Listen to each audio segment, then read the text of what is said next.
Press checking. Is it cool or is it whack? Find out tonight with me, James Donaldson, a contemporary gentleman.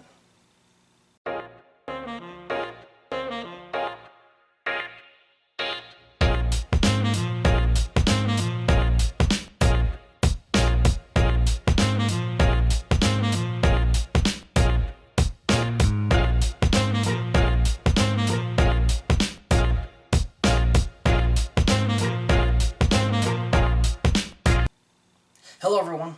As I said a moment ago, that tonight we're talking about press checking. What is press checking? Well, it's any time you typically press on a weapon to check the status of whether you have a round in the chamber or not. That one doesn't. Oh, look at that. Hope you can see it, but there is a round in the chamber. Now we know. This can be done on really any variety of weapon. For instance, we have a shotgun here, which is empty. And of course we have a bolt-action long rifle here.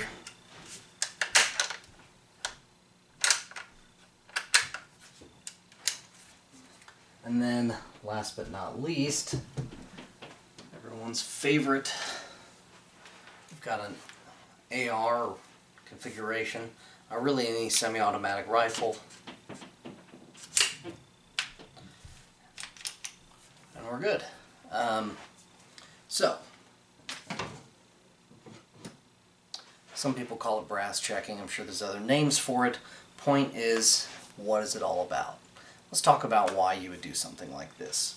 Other than the obvious, just to make sure if something's in there. But can you do this too often? Well, the way I look at it is everyone, civilian, military, police, with different gear, not even necessarily with guns, they're going to be doing their procedures and protocols.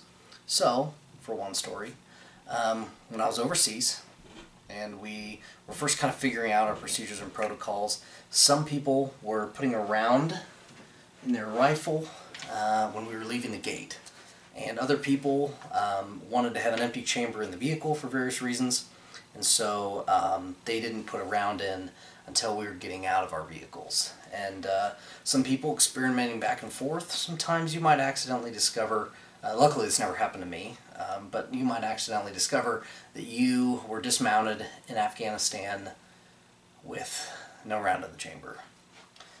Obviously an issue. So something that people like myself do is we check. Pretty easy to see the shining, shine off the brass with a red light on your helmet or anything like that. One way or another, you're going to be able to make sure that you've got a round loaded in the chamber, and that way you're ready to go. So that's an example there, and I've got a couple more. So in that instance, you're using a redundancy that I liken to a lot of people when they lock up their house at night before they go to bed. Some people will get into bed and they'll think, did I close the garage door?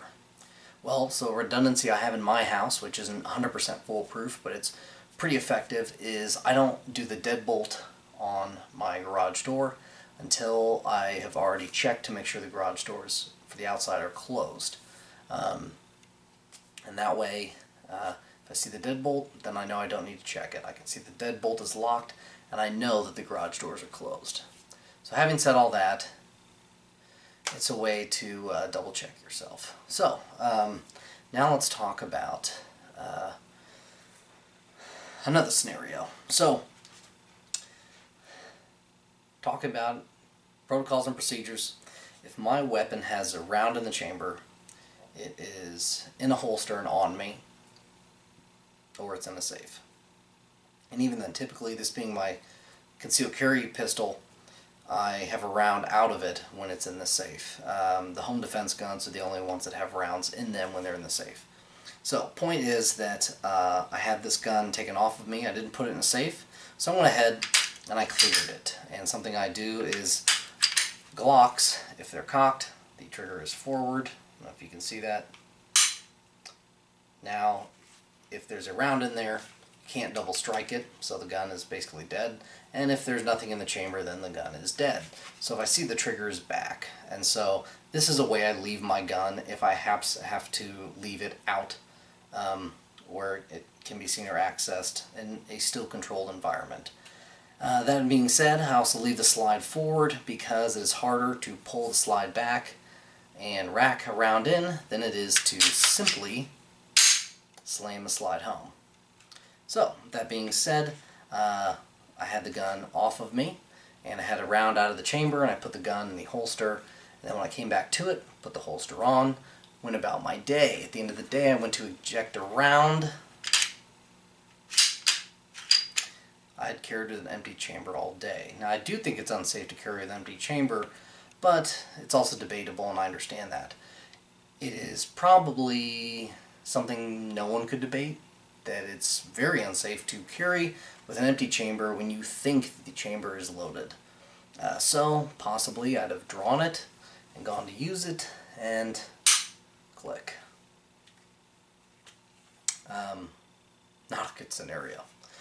So, had I come back to the gun and gonna put it on me and checked it, I would have known that I didn't have anything in the chamber.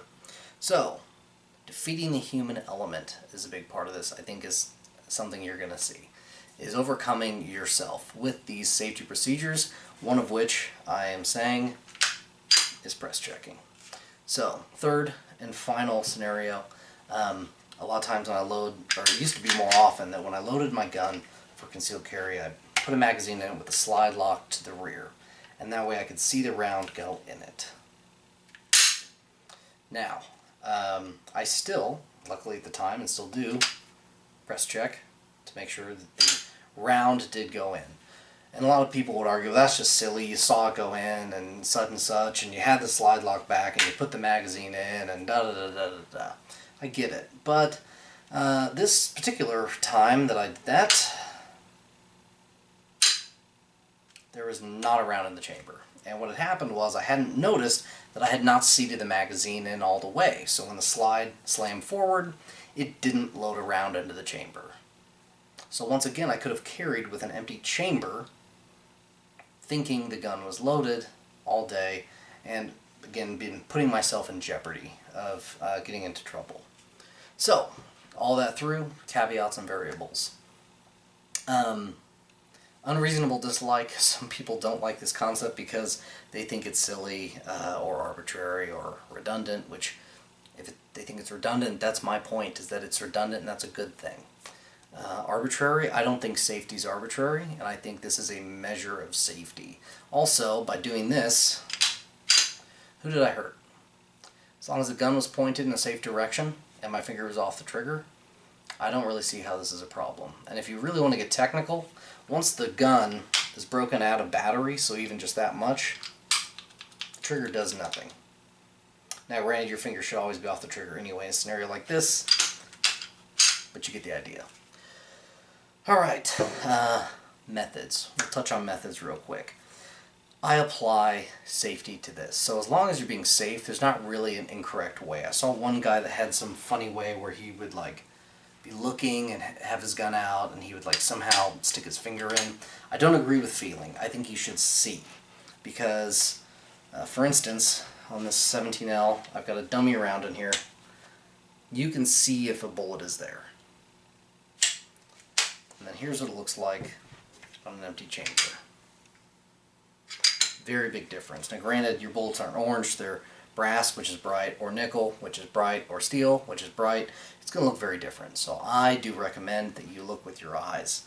Next, how you do it. As you probably saw, I could do it with my finger up here. That is a little close to the business end, but when you have a suppressor on it and you're doing it like that, the business end's out here now. So it's not a big deal. So, press check all day on that. Here, it doesn't have the serrations in the front. You could still do it that way, but for this, you got the serrations back here, easy to grip, you can look. And of course, finally, some guns have serrations up front. I used to be all about having my hand back here for 3 reasons. I've changed that. One is changing up your grip. If you're for some reason out here or doing something out here, it's a lot easier to do that and be back on target. Next, sometimes I check in my truck, and when I have the gun kind of back up here, it's a little awkward to be grabbing it back here, doing something like this. It's easier to grab it out front. So, being able to check like that. The other thing is, granted, this isn't really a huge issue, but it is easier to pull the slide back accidentally all the way and eject the round that you were trying to see if it was in there. So you have more control by grabbing it over the front. It's easier to not draw it back too far. I used to never, as I said, grab by the front, and as you can see, I'm all about that. That said, I practice all ways. Again, safety is what matters the most. Is your gun pointed in a safe direction? Is your finger off the trigger? And whether you think there's a round in there or not, are you treating the gun as though there is? That's what matters. Now, the only other issue with that, before I close up the video, is, it's a good example right here, or it was, if the gun doesn't go back into battery because you didn't slam the slide home, then you need to push it into battery, however you do. With a lot of guns, you want them to slam forward, even Glocks, although Glocks you can pretty easily get away with having just peeking and then pushing on the slide to make sure it's forward or visually inspecting it. For beginners, I usually recommend we slam the slide all the way home and then check what you need, but it's going to be a little dependent on what kind of gun you have and of course what you're comfortable with. So, I recommend you do what works for you. If you need to do it every time you think about your gun, some may call that excessive, but I would say, are you being safe? And are you benefiting from it? And those kind of go hand in hand because, to me, most of the time you're doing those things, you're being safe. So you're probably benefiting from it. Other people, I think they just don't like seeing people do it, which I think is weird, but welcome to the human element. Now, that's all I got. So, thanks for watching. If you enjoyed the video, please like it, subscribe, support me on Patreon. I appreciate any of those things. And of course, until next time, keep your composure.